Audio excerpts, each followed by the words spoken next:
Well, it seems that the Harlequins White Dwarf special rules have been leaked to the internet, and today we're going to talk about all of the new toys the disciples of the Laughing God got from the book.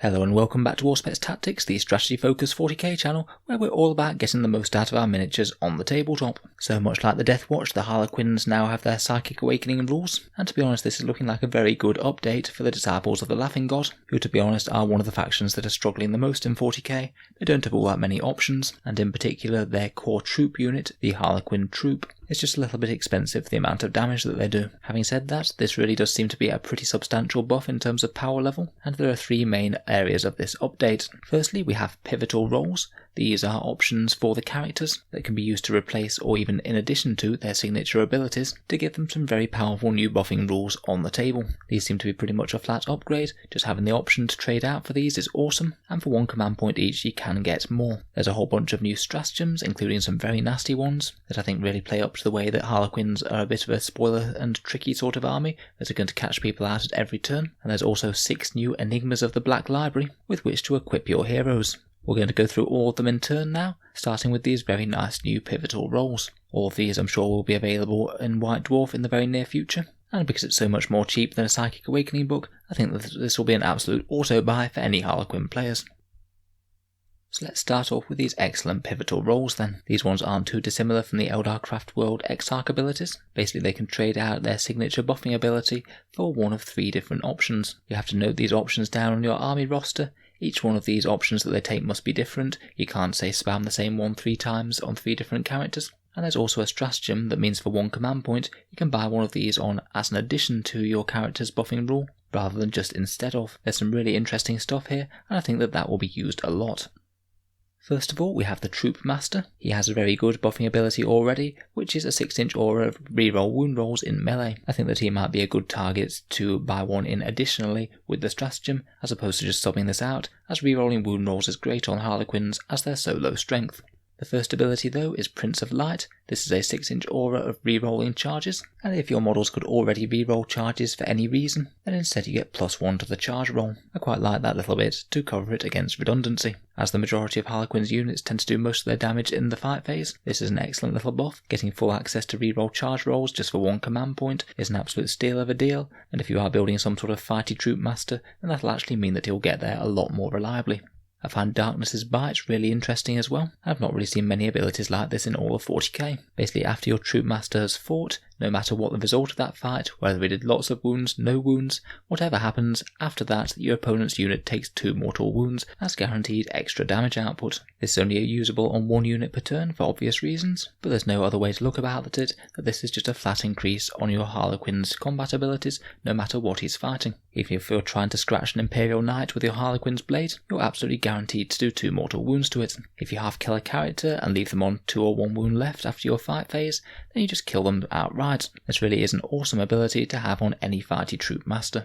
Lastly, however, we have Twilight's Grasp, and this means that your troop master automatically wounds vehicles and monsters on the roll of a 2+. That's pretty funny. It could be the equivalent of being something like Strength 16 versus Imperial Knights and things. Of course, he doesn't have access to massively high damage attacks, but it's certainly not bad with a Harlequin's Kiss that is D3 damage, and it's a combo very nicely with anything that has a bit of extra AP, such as the Storage Sword, or one of the new enigmas of the Black Library that we'll get onto in this review. Overall, I think that these are all great. They're all incredibly powerful abilities. I could see you swapping out even that excellent 6-inch aura of reroll wound rolls for them, or even more likely just buying them in at 1 command point each for a troop master. In particular, I think that Twilight's Grasp is a good one for a buy-in type option, as it means that you can buy it in if you're fighting a lot of vehicles and monsters, and not bother if not.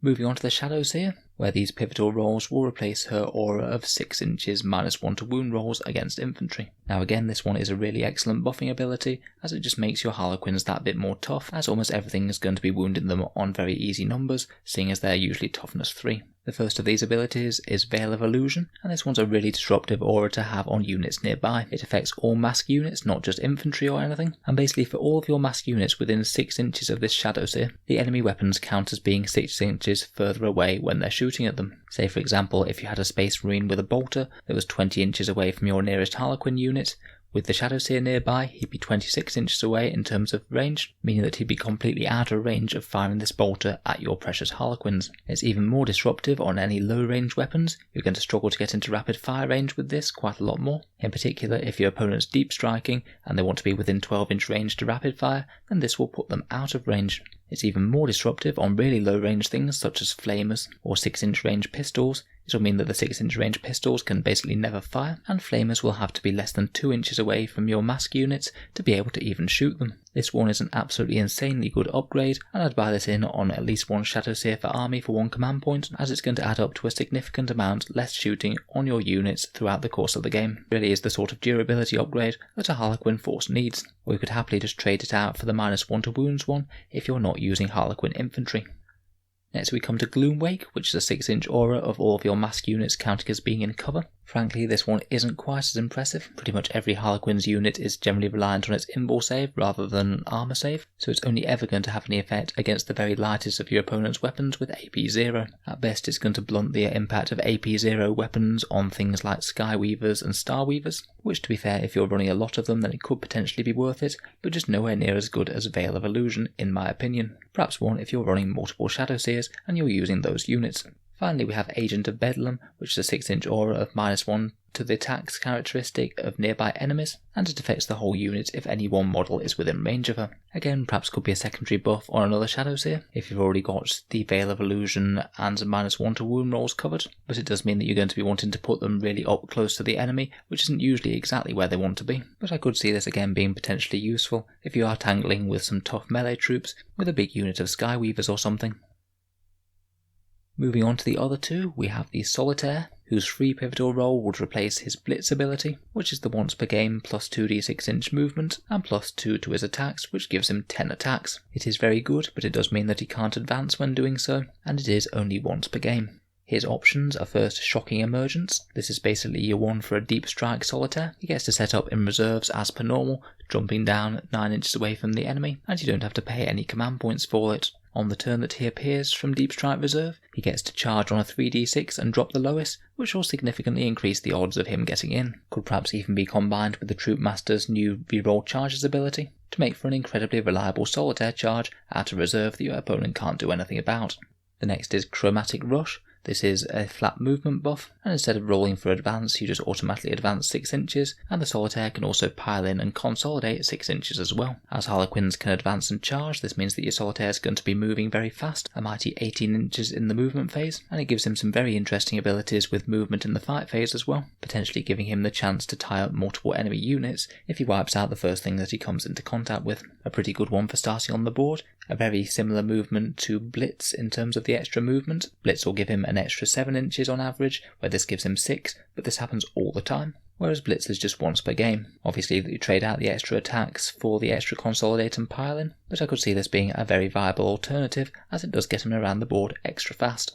Finally, we have a defensive buff for him, and this is Unnatural Acrobatics, and it's just a flat -1 to hit on your Solitaire, which will certainly mean that the opponent needs to dedicate more firepower or combat prowess towards him to make him go away. He's already at least fairly sturdy with that 3+ invul save. Again, could potentially be worth 1 command point, particularly if you've invested other things in making him into more of a fighty character, maybe giving him something like Chegarak's Rose.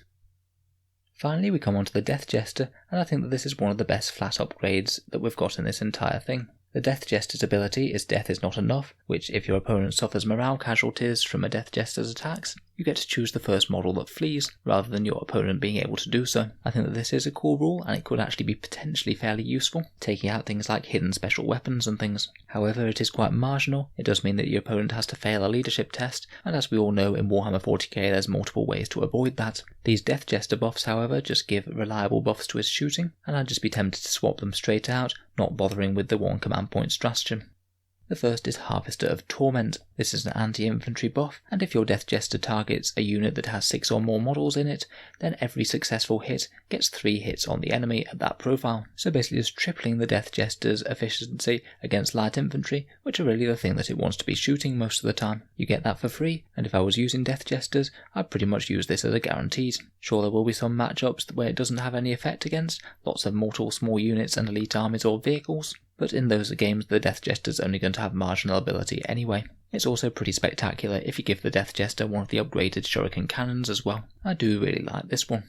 The next one is the Jest Inescapable. This is another excellent buff that just makes him even better in the shooting phase. He gets an extra 12-inch range, each wound roll of a 6 equals a mortal wound, and he also ignores cover. This is the one that you want to take if you want to focus on your Death Jester being a character sniper, as it's 3 small flat upgrades to his shooting. Again, I would typically replace Death is Not Enough with this one if I was taking another Death Jester. Finally, we have the ability to turn the Death Jester into a bit of a utility piece with Humbling Cruelty. This one, if the Death Jester makes any hits on the unit at all, then the unit is pinned, it has -2 to its movement, and can't fire Overwatch. Now, for a Harlequin's army, this is absolutely amazing. They have fairly fragile troops that can get easily gunned down with Overwatch, and this works against literally anything, and you only have to hit. You don't have to do any damage whatsoever. You can literally ping your Death Jester straight into an Imperial Knight Crusader or something, and it's not firing any of those nasty guns at your incoming clowns when they charge in to deal some damage to it in close combat. I'd go as far as to say that I would pretty much always take a Death Jester with this ability in a Harlequin's army. Purely that ability to deny any Overwatch just for taking one pot shot at them is well worth the 45 points invested, and it will add up to Harlequin's lives being saved in the game. I'd argue that this could be the single strongest buff to a Harlequin army that we've got from this entire update. It's just a complete auto-include. Overall, I think these pivotal roles are really good and make all of the characters far more viable in my eyes. They also make taking multiples of those same characters a lot more viable, because now they can do different things rather than providing the same buff in multiple copies. It's a really good update.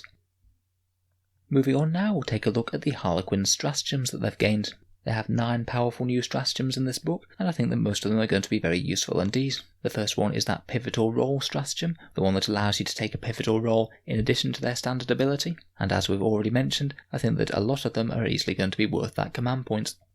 Next up we have Polychromatic Storm, which for 2 command points allows you to redeploy 3 Harlequins units, and if you wish you can also set them up in the webway at the same time. They don't just have to be put up on the table. These redeploy abilities are really handy if you've been out deployed in the deployment phase, or they can send your opponent on a complete curveball they might set up to counter your deployment, and then you could change some of your 3 most important units to the other side of the map. You really do have the option to leave them completely flat-footed with this. Next we have Murderous Entrance, and this is a potentially enormous flat combat buff that you can use on the first unit that you nominate to fight after you've made a charge. All of the unit's melee weapons gain +1 damage. Now it is pricey at 2 command points, but that could translate to a massive amount of extra damage on the target. Say if you had a full unit of Skyweavers charging, you could have 18 Zephyrglaive attacks all being damage 3 each, or you could just apply it to a fighty character such as the Solitaire with his 10 attacks from Blitz, making it Harlequin's Kiss damage D3 +1, or a pretty hilarious flat 4 against infantry, which will have you chewing through those Centurions. It is a little bit pricey, but I think provided you're using it on a very big and fighty unit, then you're generally going to see enough result to use it. Next we have the Curtain Falls for 2 CP, which is a beautiful little hit and run type stratagem. It means you can basically fall back or move as if it were the movement phase, instead of consolidating after you've fought, and this one can allow you to do some very tricksy things indeed. Imagine this on a big unit of Skyweavers again. They charge in, potentially cut up the enemy unit with their Zephyrglaives quite a lot. If they wipe out the unit, then they can use this to move again in the movement phase to get a massive 16 inches back to safety, and potentially even out of line of sight of the enemy's shooting reprisals. Alternatively, if they charge straight into something like an Imperial Knight, and they do a bunch of damage to it but not kill it, and they're just about to take a bunch of stomp attacks, they can use this stratagem to jump straight back out of combat again, meaning that the poor Imperial Knight won't even be able to strike. You're basically able to get an entire fight phase without the enemy being able to hit you at all. This could also be really good on things like fragile characters, such as buffed up Troop Masters or Solitaires, who have very good damage output, but are a little bit weak to reprisals. This stratagem will definitely keep your Harlequins alive, and it's well worth 2 command points. I'm beginning to think that Harlequins players are going to have to decide very carefully amongst these multiple good options for their command point investment. Next we have Twilight Encore, which is a pretty nasty little spoiler stratagem when the enemy tries to fall back from your Harlequin troop. This does have to be the troop unit. You can't do it on characters, unfortunately. Basically, when the enemy falls back, you can immediately consolidate 6 inches, and you must go either towards that enemy unit or the closest enemy model. Now this is particularly potent, because if they are fighting something like an enemy troop's choice, and they only have a 6-inch move, then it basically means that they're not going to be able to get away from your Harlequins. Say you're in combat with a unit of guardsmen, the guardsmen fall back so the rest of the army can shoot the troop, you deploy this to catch straight back up with them so you're still in combat, meaning that now the guard army can't shoot your Harlequins whatsoever. For just 1 command point, this one's great. It certainly gives you the opportunity to really wrong foot opponents with troops in combat. Next we have the Foes of the Mind, and this one's quite a pricey one, but it could add some significant survivability to your jetbike units in a turn. Basically it applies to the Shadowseer's Shield from Harm ability, the one that subtracts 1 from wound rolls, and instead of just applying to infantry, it also applies to vehicles and any other Harlequins units. To be honest, I really do like the Skyweavers, and it could be handy for keeping those Starweavers alive as well. Sure, it is pricey, but if you're going to be taking a bunch of firepower, then this will give you a turn of far reduced enemy damage on your jetbikes, which could be all you need to actually get them into close combat. If you are running multiple huge units of jetbikes, then this is a really good pick. Again, it will directly equate into more units being alive at the end of the turn. Next we have Eye of Damnation. This is just a last laugh from a Solitaire. When one's destroyed, you can pay 1 command point to deal D3 mortal wounds. Maybe not the most efficient in terms of command points for damage output compared with some of the others, but it could be absolutely pivotal if you are in combat with an enemy character that's important and they have 1 or 2 wounds left. This could be an easy way to just bump them off. Next we have Mythic Roll, which is a 1 command point upgrade to a unit that makes them just that little bit better. You use it pre-game and you can only use it once, so only 1 unit in your army, and each time the unit shoots or fights, you can reroll either 1 hit roll or 1 wound roll. Naturally this one's going to be best on a unit that's going to be shooting or fighting multiple times. Again, could be pretty handy on something like some Skyweavers, as they're quite likely to be able to use it both in the shooting phase and the fight phase. They're also the most durable thing in the codex pretty much, which means that they're a bit less easy just to focus down the 1 unit that you've applied this to. I don't ever think that this one's going to do all that much, but if it does generate 5 or 6 rerolls over the game, then it is probably worth the 1 command point. Finally, we've got Virtuosos of the Webway. This is any infantry unit that's greater than 1 inch away from the enemy, and you can immediately redeploy that unit via Deep Strike. Again, as I seem to be saying with all of these, this one is absolutely very usable. For example, you could have this on a masked troop choice that's starting somewhere in your deployment zone, and you could jump them straight across the board for a potential first turn charge. You can also use it to keep your units relevant. Say if a troop wipes out its enemy targets, then you can use this next turn to jump them up to where the next batch of foes are. You could use it to jump a character around, just literally to claim an objective, and I believe that you could use this with the Solitaire, particularly the one that sets up from Deep Strike and gets bonus to his charge, to maybe activate that same effect on multiple turns. This stratagem's excellent with Blood Angels, where their On Wings of Fire can allow them to jump their jump units around and keep them hitting people. Sadly you can't do this on the jetbikes, which will be again what I'd really love to do with it, but this one really does go a long way to helping keep your masked troops relevant, and I could see this being used multiple times over the course of the game to make your Harlequins optimally positioned to face the enemy. In general, these stratagems are a massive boost to Harlequin powers. You can really do some potentially quite game-breaking things with them now, and they seem to be setting themselves up to be an army quite similar to Genestealer cults, where you have an awesome amount of really strong stratagems, and you're really going to have to pick and choose carefully which ones that you want to use, and you're going to want quite a lot of command points in your list. I could certainly see Harlequin's armies swooping in a couple of cheap battalions of Dark Eldar to help with their command point issues, just literally to hold some backfield objectives and allow them to achieve some awesome tricks in-game. Finally, the Harlequins have 6 new relics to play with, again most of which I found pretty useful. The Shadowseer can take a Shadow Stone, which is plus 3 inches to her aura and powers, so just make them a lot more flexible, and you don't have to bunch up quite as much. Could be pretty awesome with their Protect from Harm ability being able to apply to the jetbikes to get that aura protection on quite a large area. There's Chegarak's Lament, which is basically another relic Shrieker cannon. This one has 36 inches and AP-3 as base. So it's another solid alternative to the one that's called Curtain Fall in the main codex. This one has extra range but lower strength, and better AP unless Curtain Fall rolls a 6 to wound. Honestly, there's not all that much in them, so I don't really see this as that much of an upgrade. Next though, we have the Twilight Fang, which is a Troop Master Relic Power Sword, and this gives him Strength plus 2, AP 3 and flat damage 2, but even more nastily, he gets plus 1 attack for each battle round that they're on. So say if you make a charge with your Troop Master in battle round 3, he'll be getting an extra 3 attacks with this powerful weapon. Now getting to Strength 5 is a really important bracket to be in. It means that with his reroll wound rolls under normal circumstances, he'll be wounding things like Imperial Knights most of the time, and having a weapon with good AP and flat damage 2 is also great. particularly now he also has the ability to wound vehicles and monsters on 2s, or just taking that one that gives him mortal wounds at the end of the fight phase. You could also get additional damage on it with that stratagem, and you can even combo it with a warlord trait as well, meaning that you could have a ludicrously dangerous troop master. If you want to make one that's extra fighty, I'd say that this is a great choice. I feel that it is just flatly better than the storage sword, which is his other option from the main codex. Next up we have Veil of Tears, which is a defensive style upgrade for the character, and it just means the first saving throw that you take per turn is automatically passed. I believe that will be player turn, so it'll happen once in your turn and once in your opponent's. It's not bad and could certainly make a character more annoying to remove, but I will be concerned as to whether or not it's actually going to make the difference between them surviving or not, particularly with characters being toughness 3.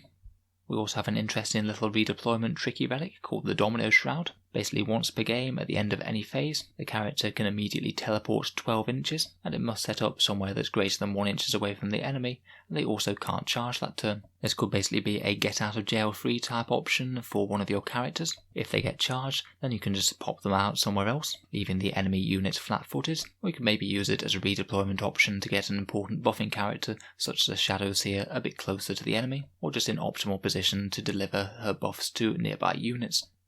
Finally, we have a character stat line upgrade relic called Destiny's Jest, which in all honesty I do find a little bit random. Basically you can either pick one of these traits to give the character as an upgrade at the start of the game, or you can roll 2d6 and take 2 of them. They can either have +1 attack, +1 strength, +1 toughness, +1 wound, +3 inch to their move, or an additional -1 to their AP in melee. I'm not particularly sold on the stat line upgrades. I think that virtually any other relic will do you better in terms of making a more tough or fighty character. The most interesting two in my mind are the 3-inch movement one, which genuinely would give you a better chance of getting into close combat with things, and it could be pretty hilarious on a Solitaire, meaning that with one of their pivotal roll abilities, you could be getting a 21-inch move on him and then still charging. Also, I think that the extra AP -1 could be really interesting on the Solitaire as well, as it could make his Harlequin's kiss a lot more relevant against armoured targets, which would be no joke at all against things like Space Marines, in particular when you have 10 attacks from Blitz. Overall from the relics, I think that all of these are pretty usable, although there is a bit more of an opportunity cost with these, as you can only have 3 relics at maximum, and they'll already be competing with the ones in the main codex, and also using your stratagem points on the frankly awesome pivotal roll abilities, and all of the great stratagems that we've gained from this update. Out of these, my favourite are the Twilight Fang for the Troop Masters, which makes them just so much more dangerous in combat, and the Shadowstone on Shadow Seers to allow their buffs, debuffs, and powerful aura buffing abilities to be used with far more flexibility and far less bunching up. So overall, I think that this is a really solid upgrade for Harlequins. It has made them a more competitive and viable force on the tabletop in multiple ways, and they've also really added to the amount of tricks that you can pull and annoying things that you can do to make your murder clowns wrong-foot the enemy and leave them reeling in a blur of colours, and irritating stratagems. Must admit that these ones are far more flavourful than the ones that the Deathwatch got. I think Deathwatch did gain a similar amount of rules and actually got a pretty similar power buff, but it's just the fact that we saw all of those rules before, where all of these ones are new and more interesting. I think it'll certainly mean that we start seeing more Harlequin detachments on the table, so I really think that this update has given them a large amount of what they needed, besides just some more units in their roster and a bit more flexibility. Let me know what you think down in the comments below. As always, I'll be interested to hear your ideas, and if there's any combos or rules things that I've missed here, then again, please let me know and I'll post a correction. If you've enjoyed the video, then feel free to subscribe to Auspex Tactics. We have plenty of other 40k content coming out all the time, including covering rules updates like this as they come out. And if you've been enjoying the channel recently and you'd like to support it, then I'd just like to mention the channel's Patreon page. This is what allows me to keep on making these videos and keeps them coming, as I have to dedicate quite a lot of time away from my real world job. As well as allowing me to make these videos, the Patrons also get access to seeing some videos early, allowing them to vote on new video ideas in the channel's Patreon page, and the occasional prize draw, such as this month where we're giving away some Space Marines from the No Fear set. If any of that sounds interesting to you, or you'd just like to help support the channel, then the link is down in the description below, and a big thank you to all of you who are helping support. In any case, a massive thank you for listening, and I'll hope to see you guys next time.